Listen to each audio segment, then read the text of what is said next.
Hey guys, what's good guys? Another banging video. This one's called When You Move Out to the New House, Don't Forget to Check One Thing. Smash the like button, subscribe. Hope you guys been having a great day. My dad haven't started this woke up and started doing a video right away. Let's get right to it. This is the story that happened to me a few years ago. I was studying for the civil service examination.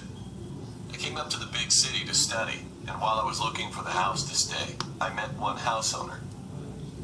The middle-aged lady was so kind, and the rent price of the room was extremely cheap in comparison with the price at that time.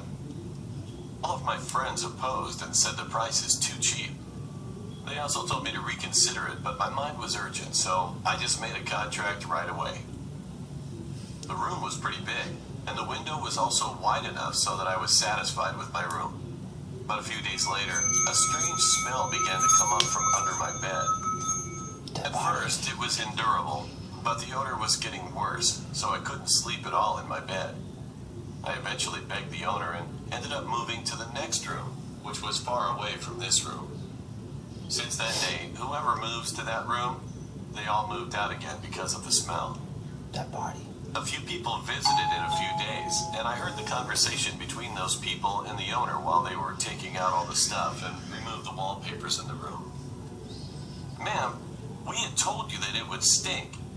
If you'd have done what we said last time, well, you'd have spent less money. And then she answered embarrassedly, I didn't know it was going to be like this.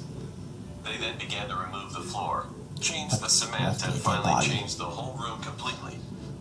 Until then, I thought we were just remodeling the house, but after I heard the story of the room from the other people who lived around here, I eventually realized that I was totally wrong. It is said that a few months ago, one student committed suicide in the room. And the owner at that time, she ignored the cleaning company's word that she had to reapply the cement to remove the smell that had seeped into the floor. So she just chose wiping off the blood of the body by reason that it was expensive. The cement looks hard just by looking at it, but because of the porosity, it's known that the cement has lots of small holes like sponges. But what if someone was murdered or the dead body was left unattended for a few days? When the blood or such thing flows downwards, it starts to rot inside and then stings. In addition, if the dead body is left unattended for a few days, the waste begins to come out, and the fat flows out when it starts to decay. Like the blood and the waste are hard to clean, as you know.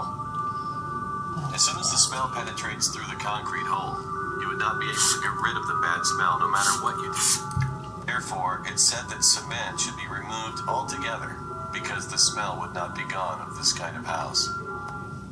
Although I wasn't staying in that room at that time, I kept feeling uncomfortable, so I eventually ended up moving a while later. I would like to say this to those who are currently looking for the new house. Even if a newly plastered house smells, or if you found any signs of partially cement floor, especially when the house is old, be careful. Because I'm sure that something would have happened in that house already.